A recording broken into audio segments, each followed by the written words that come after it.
လွန်ခဲ့သောနှစ်ပေါင်း40ကျော်ကညောင်ညိုပင်ဆိုသောရွာကလေးတွင်ဖြစ်သည်ထိုရွာသည်တောတောင်ထူထပ်ပြီးတွာလာရေးခက်ခဲသလိုရွာသားများမှလည်းရှေးရိုးဆွဲယုံကြည်မှုအလွန်အားကောင်းကြသည်ရွာ၏အစုံဆုံးသူ့တန်နှင့်ကလျက်တွင်ဥပမော်ဆိုသူအဖိုးကြီးတဦးရဲနေထိုင်သည်ဥပမော်သည်စကားနှဲပြီးမျက်လုံးအစုံမှအမြဲမြဲနေတတ်သည်ရွာသားများကသူ့ကိုအောက်လန်းဆရာဟုတီတိုအတင်းပြောကြတော့လဲဘသူမှရှေ့တွင်မပြောရဲကြပေတညတွင်လာပညာဖြစ်တော်လဲကောင်းကင်မှာတိမ်တိုက်များဖုံးလွှမ်းနေသည်ရွာဦးကျောင်းရှိခွေးများမှာအကြောင်းမဲ့ဦးနေကြပြီးလေထုထဲတွင်ညှော်နှံ့ကဲ့သို့အနံ့ဆိုးတစ်ခုပြန့်နှံ့နေသည်ရွာသူကြီးဤသားမောင်ဆိုးသည်ထိုညကမြို့မှပြန်လာပြီးရွာဝင်ညောင်ပင်ကြီးနားအရောက်တွင်ထူဆန်းသောမိမတအုပ်ကိုတွေ့လိုက်ရသည်သူမသည်စပင်ဖားလျက်ချထားပြီးအဖြူရောင်ဝတ်ကိုဝတ်ဆင်ထားသည်မောင်ဆိုးကစိုးရိမ်စိတ်ဖြင့်အမဘာကူညီပေးရမလဲဟုမေးလိုက်သည်ထိုမိမသည်ဖြည်းဖြည်းချင်းလှည့်ကြည့်လာသောအခါမောင်ဆိုး၏သွေးများခဲသွားသလိုခံစားလိုက်ရသည်သူမ၏မျက်နှာတွင်မျက်လုံးမပါဘဲဟောင်းလောင်းပေါက်ကြီးနှစ်ခုသာရှိနေပြီးပါးစပ်မှသွေးပုံများစီးကျနေသည်သူမသည်ဥပမော်၏အိမ်ဘက်သို့လေထဲတွင်လွင်မျောပြောက်ကွယ်သွားတော့သည်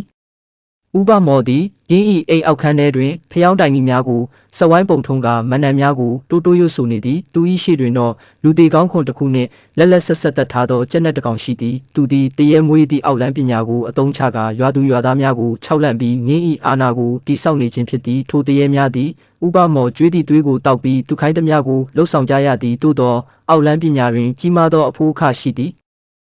အောက်လန်းပညာ၏စီကံချက်များနေ့စဉ်သွေးပူဖြင့်ပူဇော်ရမည်လပညာတိုင်းသူ့တန်တွင်အိပ်ရမည်အကယ်၍စီကံပြက်ကွက်ပါကမိမိကိုပြန်လဲစားသုံးမည်ရွာသားများမှတဦးပြီးတဦးအကြောင်းမဲ့ဖျားနာကတေဆုံးလာကြရာရွာဦးကျောင်းမှဆရာတော်ဦးနန္ဒာကကြွလာပြီးအကျိုးအကြောင်းကိုစစ်ဆေးတော်မူသည်ဥပမော်၏အောက်လန်းအတက်သည်အထွတ်ထိပ်သို့ရောက်နေတော်လဲသူတွင်အားနည်းချက်တစ်ခုရှိသည်ကိုဆရာတော်ကသိရှိသွားသည်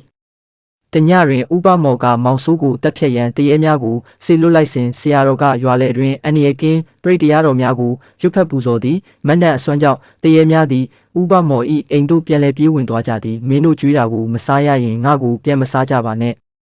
ဥပမော်၏အော်ဟစ်တန်သည်တောအုပ်တစ်ခုလုံးဟိမ့်ထွက်သွားသည်နောက်တစ်နေ့နနက်တွင်ရွာသားများတွားကြည့်သောအခါဥပမော်၏အိမ်မှာပြပုံအတိဖြစ်နေပြီးဥပမော်၏အလောင်းမှာလည်းအယိုးစုများသာကျွန့်ကျန်တော်သည်အောက်လန်းပညာသည်နောက်ဆုံးတွင်ပိုင်ရှင်ကိုပြန်လည်ဝါမျိုးသွားခြင်းပင်ဖြစ်တော်သည်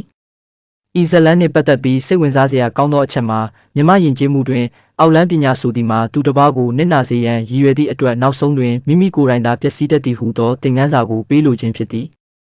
နောက်ထပ်စိတ်ဝင်စားစရာကောင်းတဲ့ပုံမြင်တွေကိုနားထောင်ဆင်ဖို့အတွက် channel လေးကို subscribe လုပ်သွားပေးပါနော်ကျေးဇူးတင်ပါတယ်